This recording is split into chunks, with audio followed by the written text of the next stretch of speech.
Conor Gallagher is the CEO of Tan Books and the author of If Aristotle's Kid Had an iPod, Ancient Wisdom for Modern Parents, Still Amidst the Storm, A Family Man's Search for Peace in an Anxious World, and Parenting for Eternity, among others. He created The Well-Ordered Family, a transformative approach blending business with family life. With his 6-part family management system, Conor aims to help families reclaim order and clarity amidst the chaos of modern life. And he would know how. He and his wife, Ashley, are the proud parents of 15 children. Conor, welcome to the next level. Thank you, Ryan. I'm always humbled to kind of hear that. It's sort of like, you don't ever really want to know how sausage is made, but you like it, but the 15 kids part and doing that stuff is kind of, it's always humbling to hear, but thank you for the gracious introduction. Well, and we're so grateful to have you. And I think a great place to start would be, we introduced you as CEO of Tan Books, but I know that you have 4 businesses, over 150 employees. So you've got, a large enterprise, but that wasn't always your path. I would love to hear your story and your transition from a law career into entrepreneurship. Yeah, certainly. It's been quite a ride. As you get older, you're kind of amazed how in the world did this happen so quick. But yeah, I started as a philosophy major in college, which I loved. And, in another life, I'd probably just be happy being a college professor. I love in philosophy. So, but I got married my senior year of college, and I very quickly realized that was not going to pay the bills. So I did what everybody does when they don't know what to do. I went to law school. Why not, right? And I took a ton of student loans, and I went to law school in DC, and I got a double degree there. I got a law degree and a master's in philosophy.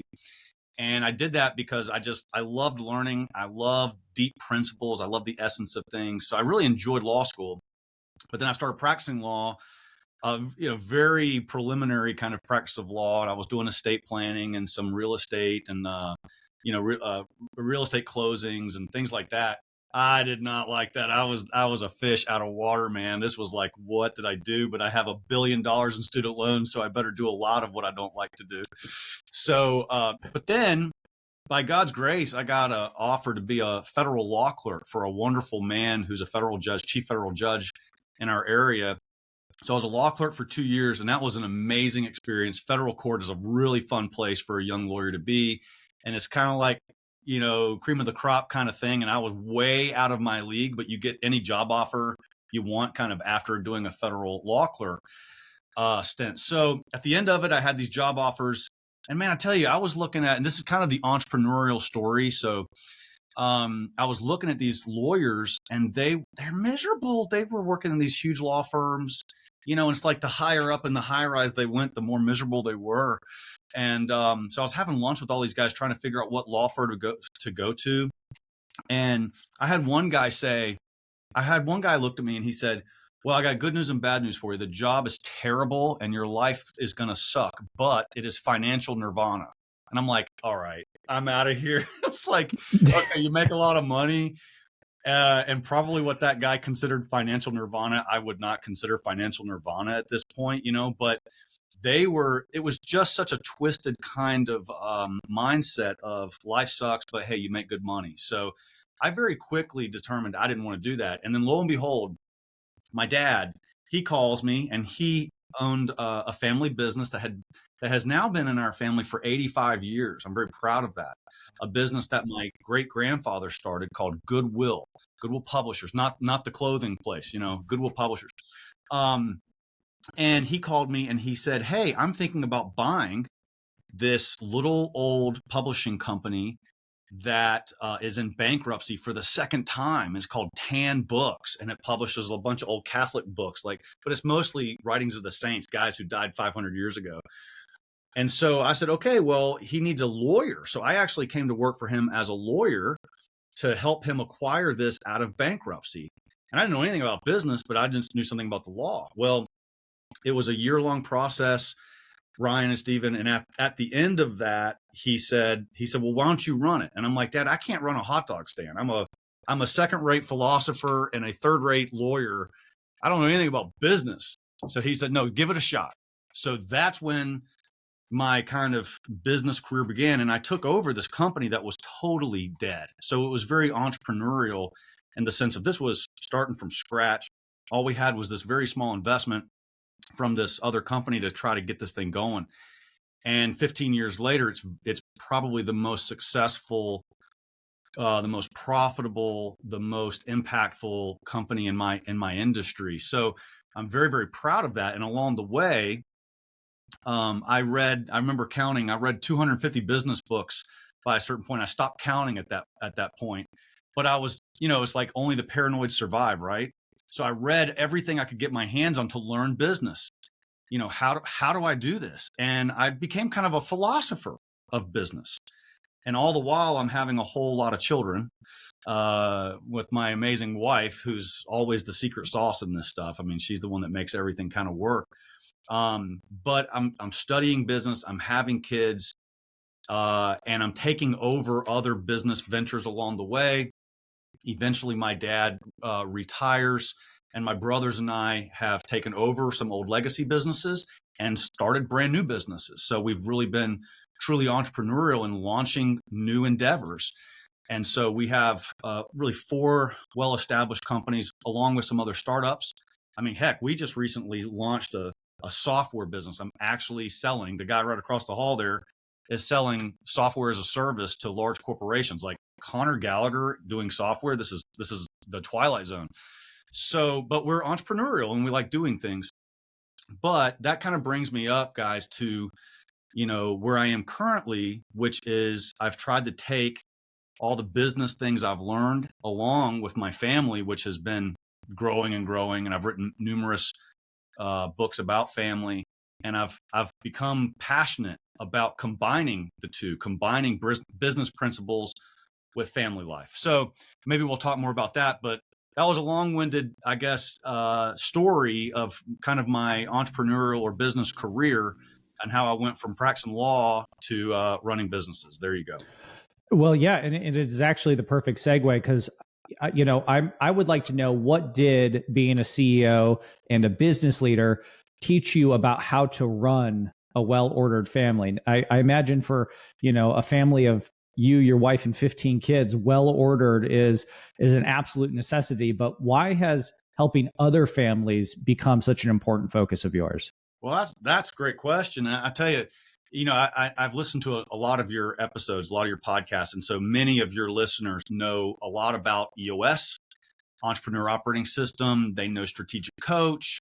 They know other things. We could name drop stuff. And you guys are we're all kind of schooled in the same thing, I feel like, so, and that's very, very good. And I guess the way to answer your question is along my journey of like devouring every business book I could get my hand on, trying desperately. For a while, I was stay in business. For a while, just pay the bills. I mean, we were bankrupt. I mean, it was bad. I mean, we bought it out of bankruptcy. Well, it's like buying a foreclosed house, so it's like a strong foundation, but you have no roof and no electricity and no plumbing. I mean, it's scary. And so I lived like just with a knot in my stomach for years, trying to figure out what to do. And it wasn't just like I didn't have the right people. It wasn't that I didn't, it was that I didn't know what to do. I had no knowledge of this. And so it was paranoid. So I read all these books. And then one day somebody mentioned the book Traction to me. And I read Traction by the US company, Gino Wickman. And it was like, I kind of went through the bibliography sort of like all the books that he referenced in there. And I swear, guys, I had read everything the dude referenced, all of them. And I'm telling myself, if I wrote a business book, it'd be like this, right? And then I started a number of years even before that, trying to create tools, worksheets for my employees, like really good checklists. And actually, that goes back to the E-Myth, which you guys are probably familiar with. Sure. And it was like, creating systems and operation manuals, standard operating procedures. And like I dove into that very early on in my career. I was trying to run my business based on tools, based on processes. So EOS made sense to me like instantly. And then, but what I had been missing really was the integrator and the accountability chart. Everything else I was already in the groove. but I was trying to do it all myself, and I did not have the right team in place. But then somebody introduces me to strategic coach, and I go and Stephen Nooner, my great coach, who I love. It's been an amazing 3 years, man. It's been amazing. So then I see Tools Galore that came there, the brainchild of Dan Sullivan, and these tools, these worksheets that does something magical. I want your listeners to hear, like, the brilliance of this is pen to paper. And when you take your little fingers and a pencil or a pen and you put it to paper, and by the way, there's a lot of scientific evidence that this works a whole lot differently neurologically than keyboards. Okay, so there is something different. I'm not saying keyboard's bad at all, but there's something different happens when you write something out. So here we are. I'm sitting there with Steven, and he's standing in front of the room, and I'm starting to learn what all these tools are. And I'm sitting there saying, yes, this is natural to me, because I always have been journaling and putting my thoughts to paper, and I've always been doing this. And so as Stephen, with the ideas of Dan Sullivan, are taking me through, what do I want to be in life? What do I want to use this knowledge for? If I, on the first day of Strategic Coach, you have this exercise of, like, if you have all the money you want and you're healthy and you're happy, what do you want to do with your time? What do you want to do with your time? It's a very interesting question, because most of us spend our time trying to figure out how to get out of a problem. Well, it's sort of like, if basically the problems are solved, what do you want to do?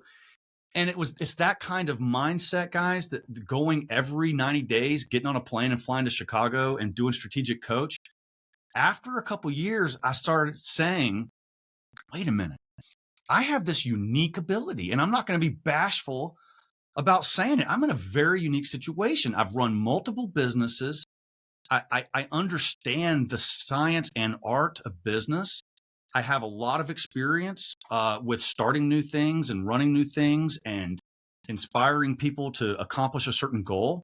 And I got a bunch of kids and an amazing wife.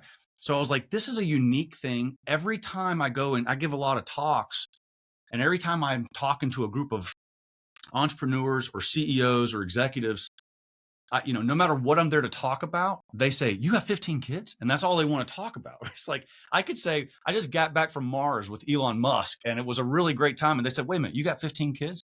They're more interested in how I feed 15 children than what the trip to Mars was like, For sure. So I started seeing that I, put here on earth by God, have something unique. And it's this unique combination of business and family. And my wife and I, for all these years, have been taking things that I've learned at work and bringing it home. And just to kind of segue into that, it all really kind of started with, I'm watching one day the house go bonkers. I'm talking like, if somebody came into my house, they'd think a zoo was, if somebody opened up all the cages at the zoo and the animals are running through the kitchen, and my wife's trying to get the chores done. And we're yelling at this kid to do the dishes, and yelling at this kid to sweep the floor, and yelling at this kid to take the trash out. And they're all saying, but I did this last night. I did this earlier today. And it's chaos.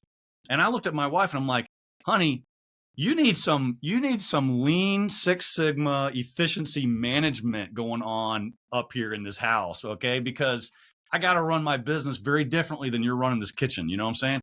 And she's like, well, then, Mr. Know-It-All, why don't you help out? And I said, okay, by golly, I will. And we created our first chore chart. And I mapped that sucker out in a way that lean experts would be proud of. And we built an awesome chore chart, and we delegated this stuff. And that really was the first step in the process of taking my knowledge that I had at work and bringing it home. I got tired of being pretty awesome at work and being a bumbling moron at home and having nothing to contribute, So finally my wife kind of said, well, bring it home then, idiot, And so I did. I said, I'm going to start doing that. And I learned something at business and I bring it home. How can I apply this at home? And then Strategic Coach has helped me kind of bring all this up. And now I formalized it and turned it into a business. And I love that your wife is the spark that catalyzes this event, this change. And I I've heard you talk about this distinction of working in your family versus working on your family. I think it'll be intuitive to our entrepreneurs listening who think about working on their business rather than in the business. But what does that mean in the context of family? Can you expand on what you learned in EOS, Coach, other business books, and how that translates to getting to a well-ordered family? Yeah, it's great. So business owners or executives know they have to do that, right? They have to set aside time and think about the business, the planning, the people, the strengths and weaknesses. You have to do that. You can't just walk in, sit in the middle of your office and just respond to everything coming at you. Just like, I'm going to catch this avalanche. We know you can't do that. Parents or spouses, we're 10 times worse at this at home than we even are at business. Okay. So if the problem is like, this big at work, it's 10 times that big at home. Because why? Well, we go home. That's where we're supposed to relax, right? That's where we're supposed to kind of let our hair down and just be ourselves. So we stop being proactive. We stop being planners, and we set that stuff aside. And then all we do is react. We have to just react to everything. So I think 99.9% of our time as typical moms and dads, particularly, is in working in the family. It's dealing with insurance companies. It's driving carpool. It's doing the dishes. It's getting the homework done. It's whatever. It's dealing with a nasty teenage tone of voice. It's whatever. I mean, it's in.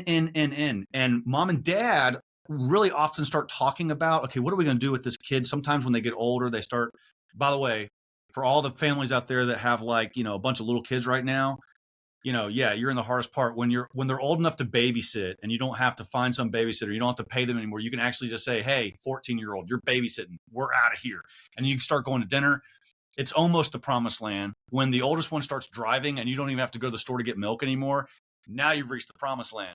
So when you're able to do that, start going out with your spouse and go with an agenda. Guess what? You're going on a business meeting with your spouse and you're going to go to your favorite restaurant. And instead of just, complaining about the kids or whatever you're doing or complaining about work or whatever, have like a business meeting and work on your family. The kids aren't there in the way. Sit down and say, okay, what are our long-term goals? What do we have to accomplish this week? What are the metrics of success? And that's what Well-Ordered Family is. It's all these tools to kind of help guide those conversations. Because if you're not intentional, you'll just get buried in the chaos of modern life. You have to be very intentional and say, husband, wife, we are going away. And it could be just to the other room if you got the little kids in the way, and that's fine, or it's out to dinner, or it's on a weekend trip, whatever you're able to do. You must set aside the time and talk intentionally about what is success for your family, what are the goals, what are the activities to get there, and all of those things that every business executive knows that they have to do. Why do you think we have a tendency to focus more on teamwork and communication in our business than our families? Everything you're saying makes intuitive sense. What I don't understand is why we have this sort of paradigm shift and we show up as different people oftentimes in the family context. All I can do is speak from experience, and let me be very blunt with you. And you might not like this answer, but it's blunt. I think it's two reasons: pride and money. I think that's what it is. And so, with me, I come to work, I got to impress people. I got to keep them. I got to motivate them. I don't want them to quit. I don't want them to think badly of me. I'm trying to get good work out of them. I want to make money. So I got to perform well. I got to be on my A game. And I go home and my wife's stuck with me and I don't have to impress her as much anymore. And the kids can't quit and walk out. And I don't get paid money if I manage them slightly better than if I don't, manage them well. I think it's all those kind of just natural human things. So we have to break out of that and say, you know what, the most valuable thing here doesn't have a price tag on it. And the most important relationship, my wife, I got to work every day with her like a partner to help make all this stuff work. So I just think it's natural human sin and vice that kind of makes us really on our game. It's like I think the answer really, Ryan, why is it that people treat perfect strangers nicer than they do their own spouse? Why do they do that? Why am I more likely to hold the door for a random woman than I am my wife? I mean, it's stupid. It's just so stupid, but we do, we do it. And I think it's the same reason that we go to work we're with other people, we're on our A game, and particularly men, they don't want to be seen as an idiot at work. So they go and they're on their game, and they go home and they don't mind as much kind of being a little bit of a loser because the wife's going to take care of everything anyway. I know so many guys who fall into this. I do. I'm like numero uno guilty here. Okay. So I think that men have to start saying, I got to go home with my A game. And I actually think business principles and a business mindset can really help them do that, because you got a lot more to offer at home. Even when your wife's running all the stuff at home anyway, there's a lot you can contribute that you do at work all day, every day. Even if you're not a CEO, but you work in an organization, you've experienced this efficiency and all the kind of things that make things work. Take those principles and go home and use it. And it really helps your image in front of your wife. I'm just speaking as a man, because that's my experience. So yeah, I think it's that basic flaw in human nature. We care more about impressing strangers and making money than we do in caring and loving the very people at home. I mean, it's nuts that I would have more engagement with a potential business partner than I would the woman that I'm raising my family with. That's crazy, but welcome to Conor's world. That's the way I am. And so this business is my attempt to kind of break out of that for myself. In EOS, they talk about right people, right seats, right? Yep. We talk about the idea that you want core values aligned team members that want to have the capacity to do it. And we fire, reward, reprimand, all of that around those things. Tell me how that translates to a family system where you're not going to fire your child necessarily. I mean, or maybe you do. I'm really curious about the way you think about that in this situation. All right. So you're right, Stephen. I can't go home and I mean, I guess people do fire their spouses all the time, in terms of divorce, and that's always a tragedy. But you can't go home and fire your kids. But actually, let me make a little friendly amendment to that, in the sense of I have fired my kids out of family meetings before. Okay, so like, for example, we have family meetings each week, each quarter, each year. We follow a certain meeting cadence. And like, for example, twice now it's been with 18-year-old boys. So I don't know what that is. The young man who's not quite an adult, but no longer a kid, and has a real problem with like following in line. He thinks these meetings are a little corny. Twice I've said, you know what, buddy, you are causing a problem here. Get out. Okay. So that's a little bit of, you're fired. We're going to continue this meeting without you. But then in my book, I actually have reflected on those experiences, Stephen. And I've said, okay, what do I do about that? So I even wrote up like tips for engaging a teenager. Okay. So I've learned that if I go to, say, my teenagers, who often are the ones who kind of need to be fired. Okay. I go to that teenager and I say, okay, buddy, look, we're going to have this quarterly planning session with the family, and I really need your help. So number one, I'm giving you 3 days notice, and I want you to help me think about what needs to be on this agenda. What do you think we need to improve on in this next quarter? What were the victories from last quarter? What were the challenges or failures from last quarter? So I'm really talking to them about the agenda of the meeting. And then if they're good and if you've been in a rhythm, you can actually get them to be the scribe. They can chair the meeting. So engaging a teenager, again, you're right. You can't fire them, but you can kind of bring them into it in a very proactive way. Teenagers want to like break out of childhood and get into the adult world. So you're able to kind of do that just like you would with employees, and bringing them up and letting, younger or more junior employees perhaps participate in the meetings, even chair the meetings. In fact, Dan Sullivan, I was listening to him the other day with something, and he said how an employee who'd been there like 6 months was kind of the scribe or the chair of one of their strategic planning sessions, because they have such a good agenda and they have a cadence to it. You can actually have people play that role. So I think engaging teenagers like that is really, really good. But to kind of give a deeper answer to that, Stephen, while you're right, we don't get to go home, and we don't get to choose all the employees, and we don't get to, reprimand and all that. It's not the same. It's admittedly, the analogy from business to home sort of falls short there. But I've created tools where, like, for example, one tool called the Relationship Maximizer. And that's a tool where you say, okay, what is this relationship? Maybe it's spouse, maybe it's 16-year-old daughter, okay, maybe it's 12-year-old son, maybe it's somebody completely outside of your immediate family, maybe it's grandpa. A lot of people have grandpa or grandma move into the house, and that creates a whole nother dynamic.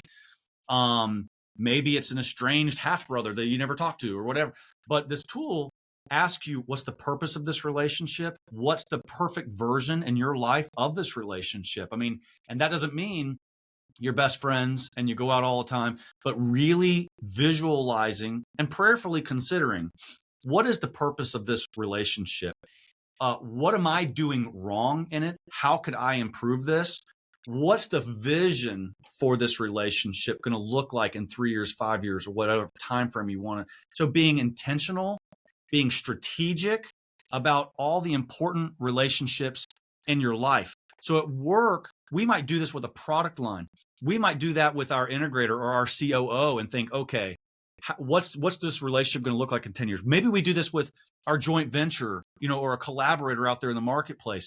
What is this going to look like? What's the perfect situation here? What's the win-win?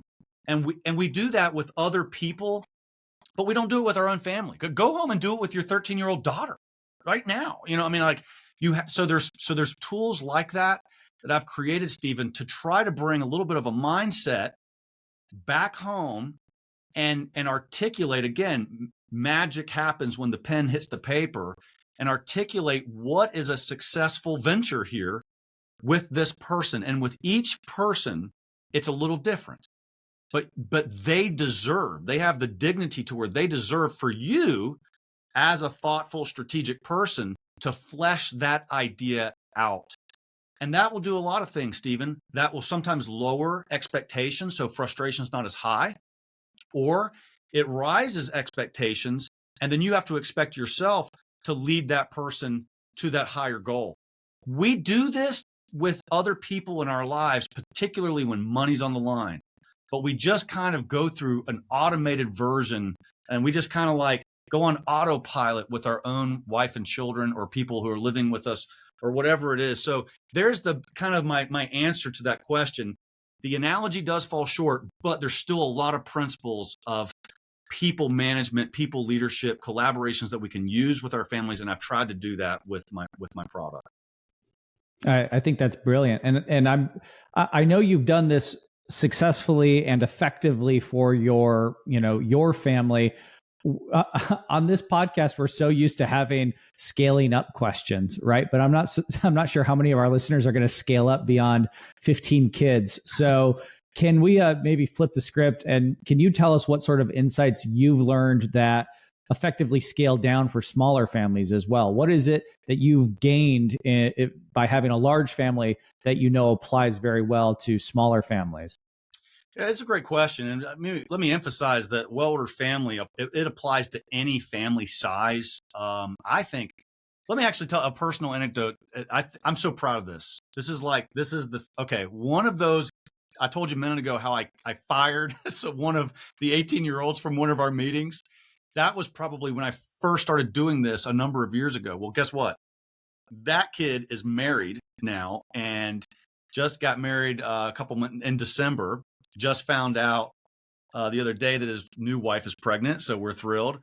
But on his honeymoon, all right, so we go out to breakfast the morning of his wedding, and we're talking about well-ordered family. Just comes up, and I showed him my family master plan, which is like the one-page document that kind of fleshes out your long-term vision, your vision statement, your core virtues, which are like core values, your family motto, your 10-year picture, like all this stuff. And I'm talking to him about it. He said, Dad, this is awesome. I'm going to do this on my honeymoon. I'm like, well, that's the second thing you should do on your honeymoon. Okay. But so this same kid who was fired from the meeting years ago because he thought this was lame is in love with this idea and actually filled out his master family plan on his honeymoon.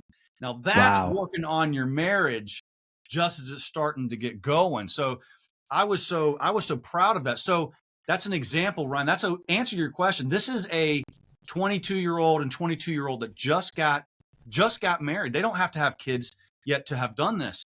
And I begin when I give talks on this, I say this, guys, Ryan, Stephen, imagine a 22-year-old guy just graduates college and his girl and another girl, a 22-year-old girl graduates college, and they say, we're going to form a coffee shop together. That's what we want to do. So they get this coffee shop going. They're going to go to the internet and they're going to look up all of the things they need to know to run a business. They're going to Google, how do I run this business? They probably come across a lot of the tools you and I are familiar with, but they're going to write a vision statement. Everybody knows to do that now. They're going to come up with core values. They're going to come up with their primary processes or systems to make sure they have inventory control. They're going to come up with metrics like, social media metrics or how many lattes do we sell versus decaf. They're going to have all of their scorecard metrics. They're going to do all of these things. They're going to focus on the strengths and weaknesses of each person. Is this person a front stage person, backstage person? Anybody trying to start a business in this day and time is going to go to the internet and find these tools. And my thing that kind of pisses me off is that you're going to have the most important venture, your most important joint venture, your most important partnership of your life. And you're not going to ask 1/10 of the amount of questions about that marriage as you do a damn coffee shop. Now that's ridiculous. Coffee ain't that important. So I want to take the brilliance that people would take to just a simple coffee shop business and apply it to families. So that's a long-winded way of saying even if you're dating somebody seriously and just thinking about starting a family, well, just do the same damn thing you do if you were thinking about starting a coffee shop. Take the same principles, take the same mental energy, the same focus, and plan this sucker out. No one just starts a coffee shop without giving some thought to it and planning and research. Everyone knows to do that now. So do that with your marriage. You don't have to have 15 kids, Ryan. You just got to have somebody else in your life that's critically important to you, and they deserve more focus and mental energy than your coffee business does. Well said. His why changed. His why changed. You're right. You got it. You're bingo. That's exactly what it is. And now he's got a baby. So I told on the way, I'm like, you got more to to add to everything.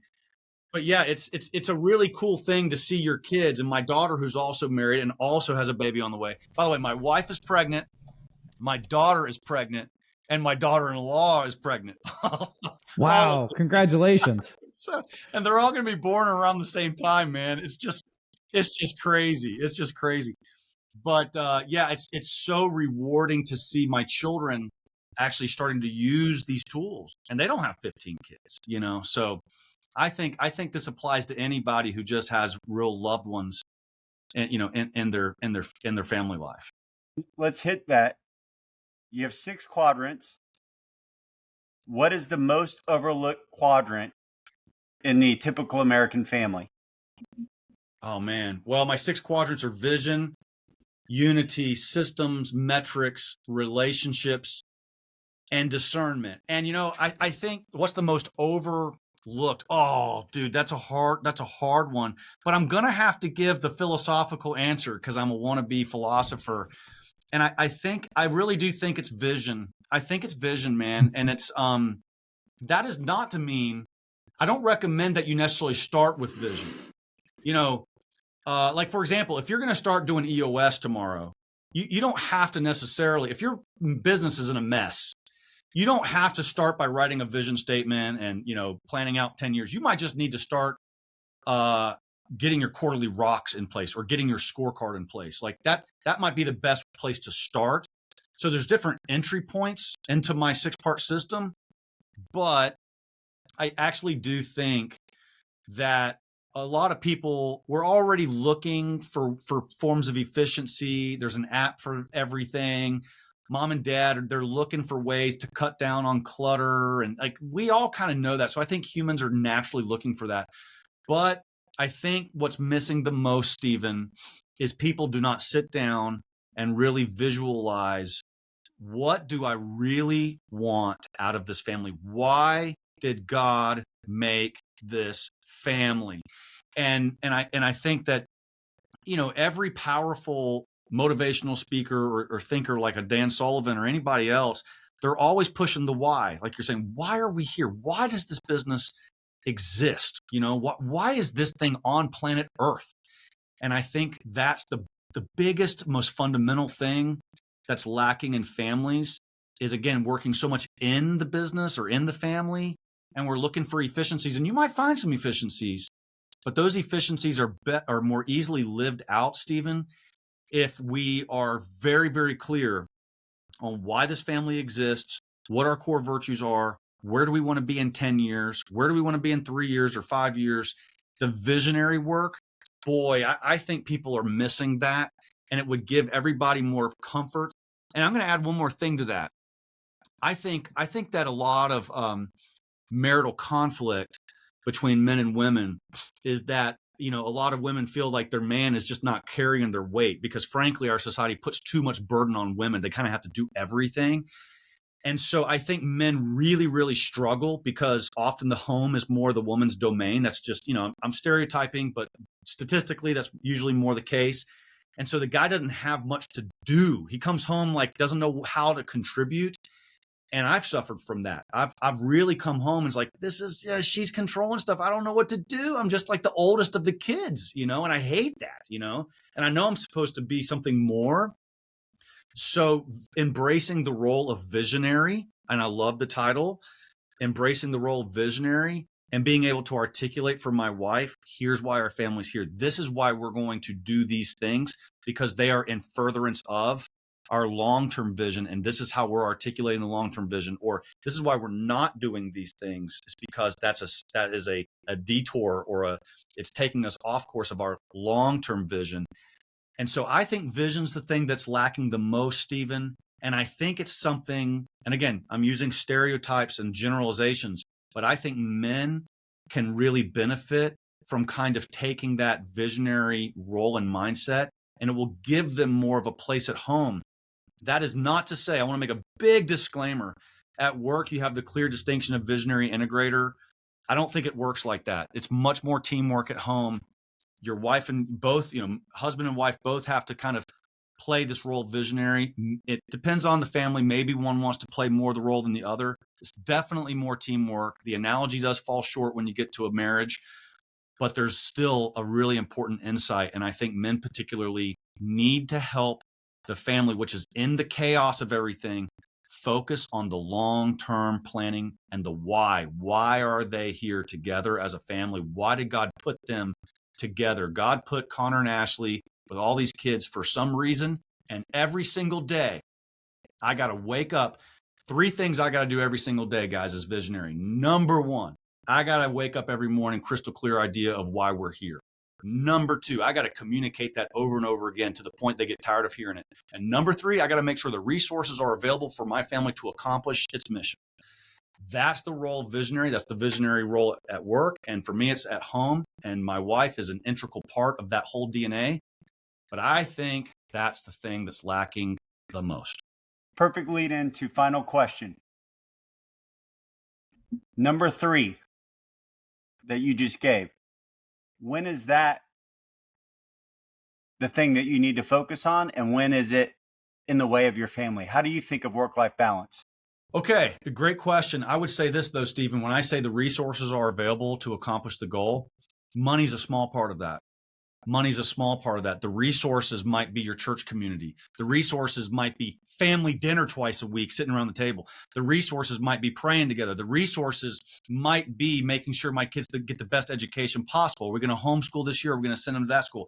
The resources might be making sure they're on good sports teams and not on bad ones, getting bad influence. The resources might be making sure that technology is available to help and not hinder my family. The resources might be pornography, filtering technology that's on my kids' phones. These are the resources that a family has to have to make sure they accomplish their goals. So money is a tiny part of that. In fact, a ton of money usually gets in the way. A ton of money usually hurts people. So at work, I got to make sure money's only a part of it at work. I got to make sure you got the money to do things, but I got to make sure the culture's right. I got to make sure the look and feel's right. I got to make sure the meeting cadence going. I got to make sure we have the right metrics so we don't go down the wrong rabbit hole looking for something. Same thing at Family Man. So resources, money's there, and it's important.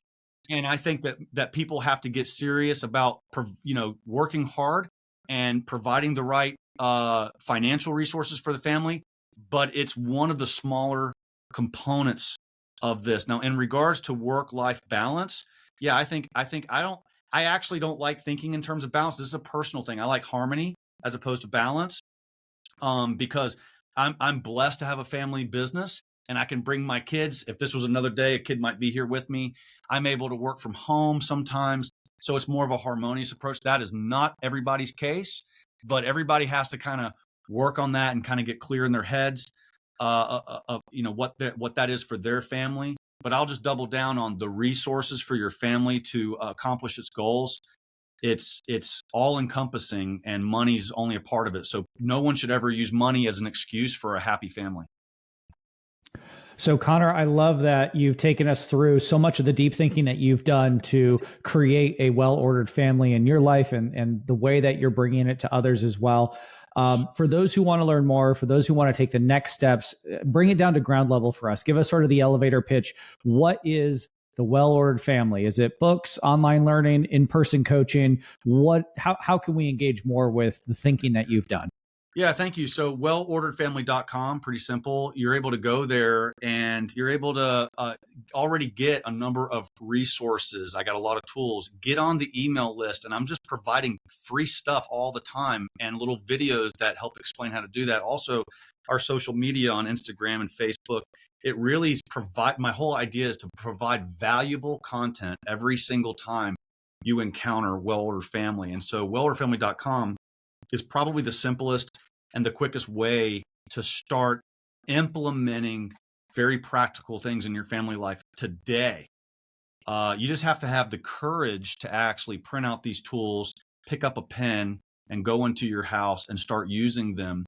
And sometimes, Ryan and Steven, it can feel a little forced and awkward and a little embarrassing to have a meeting agenda with your family. That's one example.